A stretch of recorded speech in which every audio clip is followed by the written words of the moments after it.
महाराज, हे वस्त्र आपण परिधान करावे अशी वस्त्रकाराकडून विनंती आहे. उद्याच्या विवाह प्रसंगी आपण हेच परिधान करावे. तेव्हा काही कमी जास्त. का रडतेस तू सावी? काय हवंय तुला? सांग तरी. निदान लवकर लवकर बोलायला लाग, म्हणजे आम्हाला कळेल तरी तुला काय होतंय ते. बर, मी प्रयत्न करतो. तुला दूध हवंय का तुला थंडी वाजते का? मी दुसरा विवाह करतोय म्हणून रुसलीस तू? हा, अगं पण बाळा, तुला आईची माया मिळणार आहे. ती तुला नाहू माखू घालेल, तुला कुशीत घेईल, तुला अंगाई म्हणेल आणि तुला आईची ऊब मिळेल.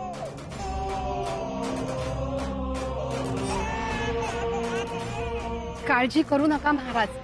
आईच्या दुधाऐवजी गाईचं दूध पिते ना ती. पचायला जड असतं ते. पोटाला आराम पडला की कमी होईल किरकिरणं तिचं. तोपर्यंत द्यावं तिला माझ्याकडे. आणि हे सेवक खोळंबलेत आपल्यासाठी, तेव्हा त्यांना जे काही वस्त्र असतील ते आम्ही परिधान करू. आणि जोपर्यंत सावित्रीला आराम मिळत नाही तोपर्यंत कोणीही आम्हाला त्रास देऊ नये.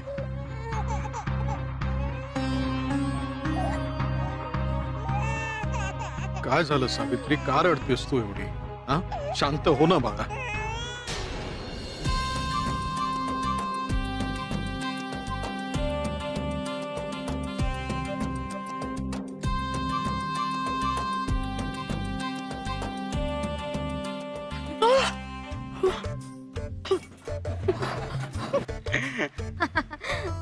अगं बाई, मंदाकिनी देवी, तुमची जीभ भाजली की हो? आता नव्या महाराणींशी कसं बोलणार? नाही म्हणजे उद्याच महाराजांचा विवाह आहे. जीभ होईल ना ठीक तोवर? बिचारा राजकन्यासाठीच करतायत ना महाराज हा दुसरा विवाह. हो ना, आपल्या स्वर्गीय महाराणींवर महाराजांचं फार प्रेम होतं. पण तान्ह्या लेकराला आई हवीच. पाप्यांचं आणि दासींचं काम नाही ते. ते खरंय रे, पण मोठ्या लोकांचं तेवढ्यात नसतं. राजाचं लग्न म्हणजे 2 राज्यांचं लग्न. तर आता बघा, कंगाल झालेल्या दक्षवरचं राज्याचं नशीब कसं फळफळणार. आमचं नशीब केव्हा फळफळणाऱ्या देव जाणे. आता नवी महाराणी आली म्हणजे आमची राज्य बळकावण्याची संधी पुन्हा गेली. काय बडबड करते स्वतःशी? असं मूर्खासारखं काही बोलू नको. कोणी ऐकलं तर राज्य राहिलं दूर. धडावर असलेलं शीर शाबूत ठेवण्यासाठी प्राण कंठाशी येतील. त्यापेक्षा वेडेपण घेऊन पेढे खाऊया, नव्या महाराणींच्या चरणाशी जाऊया आणि संधी मिळाली की डोक्यावर काढूया. काय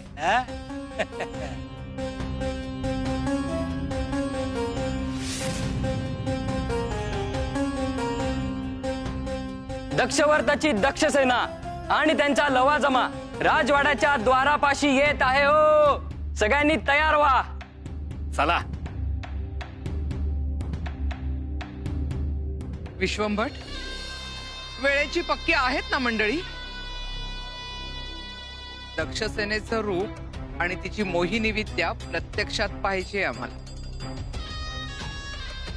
चित्रातल्या डोळ्यांनीच इतकी जादू केली आहे सावित्रीवर, मग प्रत्यक्षात ती काय काय आणि किती किती करेल. म्हणूनच तर आम्ही जातीनं हजर आहोत भावी सुनेच्या स्वागताला. स्वागत करावं अशीच आहे राजकन्या दक्षसेना. रूपवान, गुणवान आणि विशेष विद्येमुळे ताकदवान. अहो, तुम्हाला हवी ना अगदी तशीच.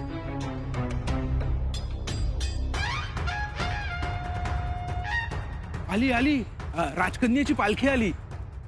अहो, तुम्हीच स्वतः खात्री करून घ्या.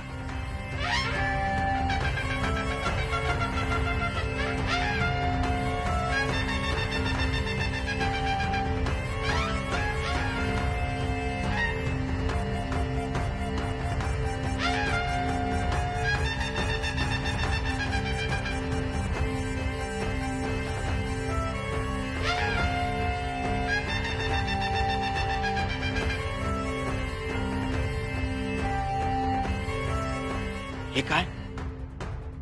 पालखी खाली का ठेवत नाहीयेत? आचार्य काही गडबड नाही ना? सारख्या शंका नको काढू शंकरोबा.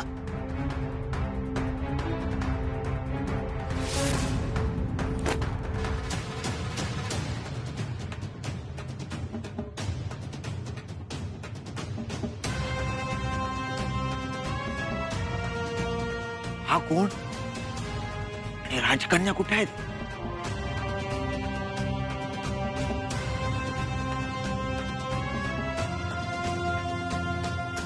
वर्दी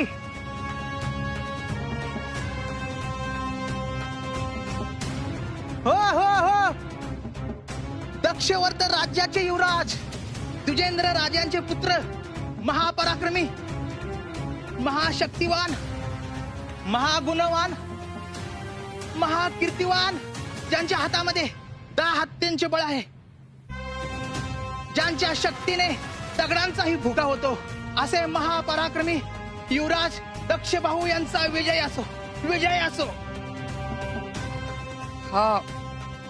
हा विदूषक राजकन्येचा भाऊ काय आहे? आमच्या आगमनाची तयारीच नाही. हाय मद्रदेश इतका गरीब झाला. खरं म्हणजे आमचं दक्षवर्त राज्य हे मद्र राज्यापेक्षा कितीतरी वरच आहे.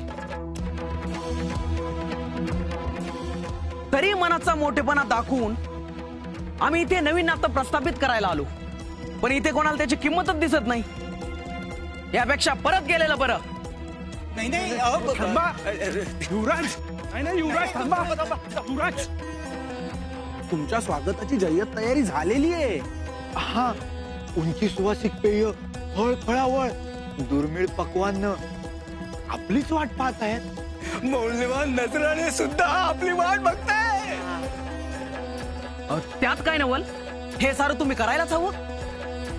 मुळात तुम्ही गळ घातली, त्यामुळे या विवाहाला आमची बहिणी तयार झालीये. आणि तिथं स्वागत जर नीट होणार नसेल तर आम्ही आमचा आणि आमच्या राज्याचा अपमान समजू. अहो पण आमची चूक काय झाली ते तर सांगा, आत्ता सुधारतो. काय चूक झाली आहे विचारताय? अहो, आमची फुलासारखी सुकुमार भगिनी तळपत्या उन्हात आली आहे इथवर. पायी राजकन्या आहे ती. पायी कशी येईल? पालखीतच आली. हो, पण मद्र राज्याच्या सीमेपासून ते इथवर तिच्या स्वागताला रस्त्यावर सावलीसाठी रेशमाचं आच्छादन नाही, सुवर्ण मुद्रांची उधळण नाही. इतकी गरिबी. पण राजकुमारी तर पालखीतून आल्या, तर मग रेशमी आच्छादनाची गरजच काय? आणि पालखीचे भोई त्यांच्या डोक्यावर फेटेत, रेशमी आच्छादनाचं काम काय? हे शहाणपण तुम्ही आम्हाला शिकवू नका. अहो, आमची दक्षसेना एवढी नाजूक आहे की तिला उष्ण वारा जरी लागला तरी कोमेजून जाते. हो, फुल आहे ती. आणि या भोयांच्या पायाला लागणाऱ्या उष्णतेमुळे ते आपला वेग बदलतात. त्यामुळे पालखी हिंद कळते आणि याचा त्रास कोमल दक्षसेनेला होतो.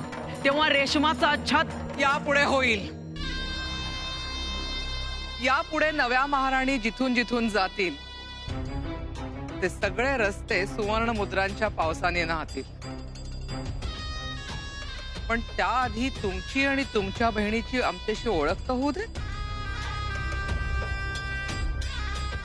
दक्ष भाऊ बोलत असताना मध्येच नाक खुपसणाऱ्यांना तो त्वरित शासन करतो. कोण आहे रे तिकडे?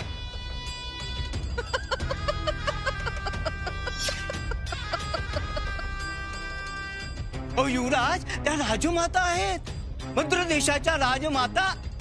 त्यांच्या छत्रछायेखालीच तुमच्या भगिनी गृहप्रवेश करणार आहे. युवराजनीच्या भावी सासूबाई आहेत त्या.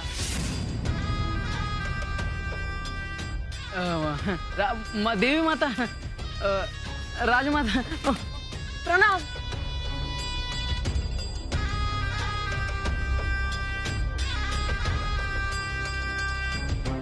उठा.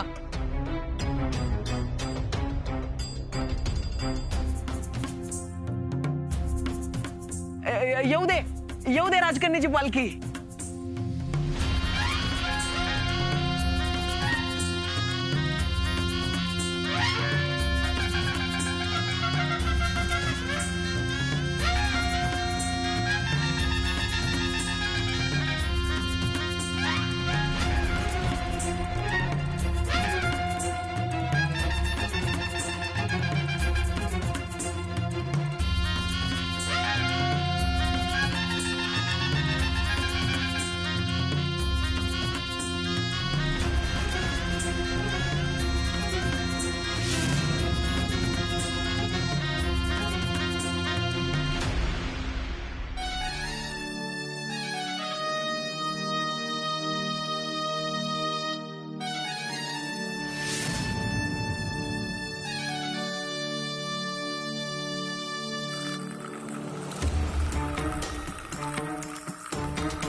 हे काय? आमचा जय जयकार का होत नाहीये? आमच्या आगमनाचा आनंद नाही झाला का कोणाला? युवराजनी, आपण अजून महाराणी व्हायच्या आहात. त्यानंतर सारं राजवैभव. इथे जय जयकार फक्त आमचा होतो. राजमातांचा राजमातांचा राजमातांचा राजमातांचा. पाहिलं, महाराणी झालात की मिळेल बरं हा मान. भ्रम आहे हा तुमचा. महाराणी होण्यापूर्वीच अगदी ह्या क्षणी हा मान सगळे मला देतील. तुम्ही सुद्धा.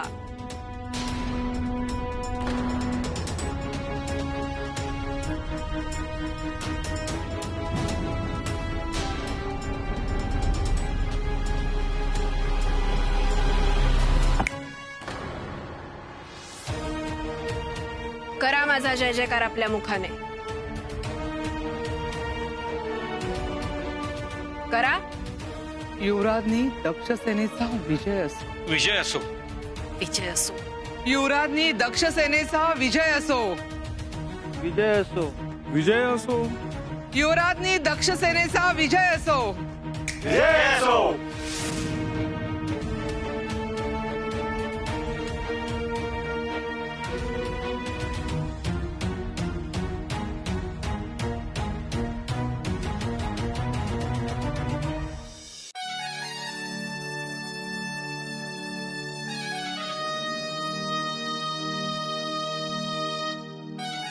आमचा अद्याप विश्वास बसत नाहीये की काही क्षण का होईना पण आमचा आमच्यावर ताबा नव्हता. आम्ही फक्त प्रात्यक्षिक दाखवलं राजमाता. आणि याचसाठी तर निवड झाली आहे ना आमची.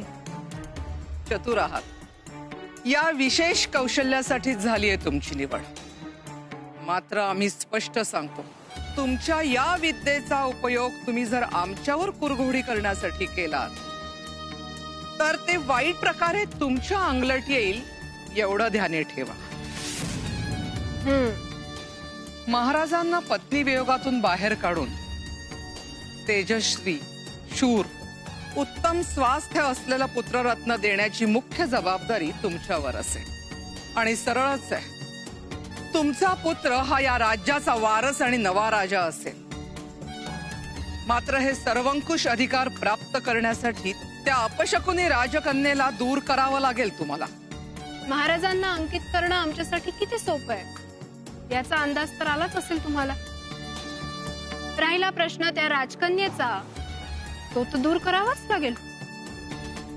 कारण आम्हाला आमच्या नवीन संसारात कुठलंही जुनं लोढणं नकोय. त्यामुळे त्या कन्येला तर दूर केलंच जाईल. परंतु माझीही एक अट आहे. अट? तुमच्या फायद्याचीच आहे. बोला. हा माझा भाऊ दक्ष बाहू, जो त्याच्या बाहुबळासाठी सर्वदूर ओळखला जातो, तो माझ्या सोबतीसाठी आणि सुरक्षेसाठी इथेच राहील.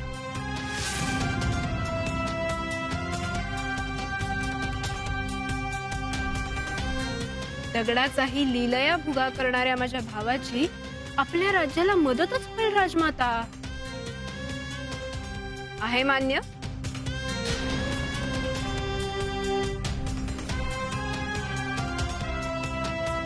आमच्या साऱ्या अपेक्षा पूर्ण करणार असाल तर मान्य आहे तुमची ही अट.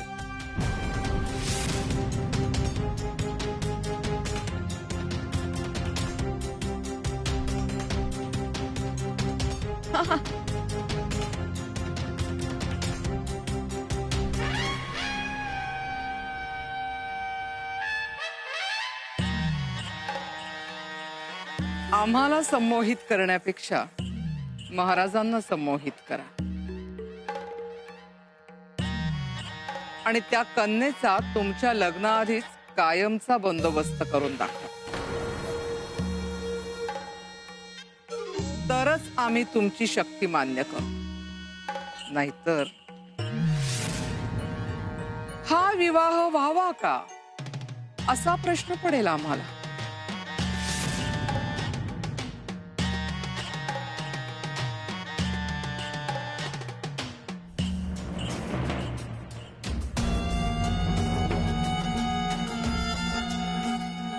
तिला तर मी अशीच चुरगळून टाकेन. चिंता नसावी राजमाता.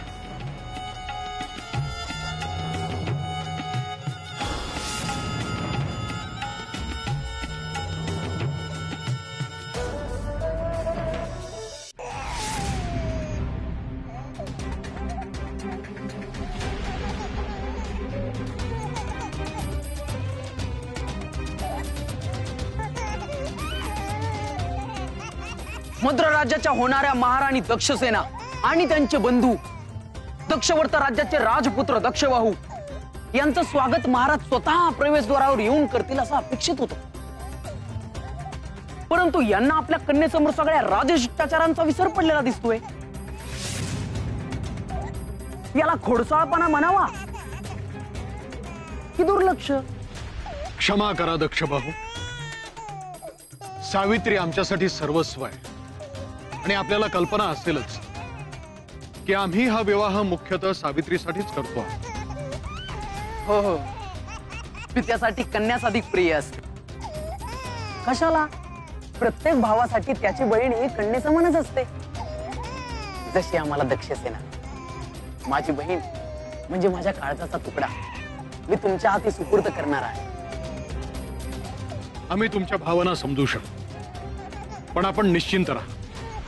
तुमच्या भगिनी इथे सुखात राहतील. आणि मी हे तुम्हाला वचन देतो, तुमच्या या कन्येची व्यवस्थित काळजी घेईल माझी बहीण. आणि तिला फक्त आईच नाही तर एक बलदंड मामाही मिळाला आहे.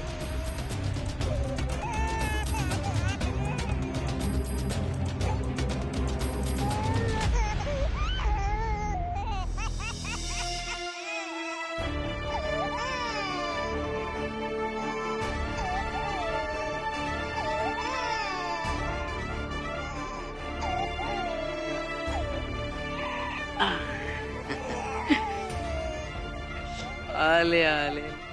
बाबा आत्ता रडत होती आणि मी घेताच हसायला लागली. नवलच आहे. माझ्या बहिणीला देखील मी आजवर असंच फुलासारखं सांभाळलं. पण आता तिची काळजी घेण्याची, तिचे हट्ट पुरवण्याची, तिला आनंद देण्याची सर्वस्वी जबाबदारी तुमची. तिला कसल्याही प्रकारचा त्रास किंवा दुःख सोडाच, पण साध्या फुलाचा काटा टोचल्याचं जरी कळालं तर याची किंमत तुम्हालाच नाही तर तुमच्या राज्याला आणि तुमच्या प्रजेला चुकी करावी लागेल. याचं भान ठेवा.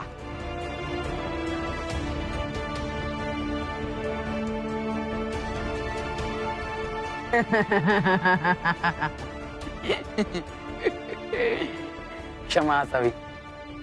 भावनेची तीव्रता खरी होती, धमकी विनोदानं दिली. हो की नाही ग सावित्री? किती मजेशीर आहे ना तुझा मामा. सगळ्याला हसवण्यात पटा येत आहे. तुझी न माझी तर गट्टीच जमनाले बाबा, गट्टीच जमनाले.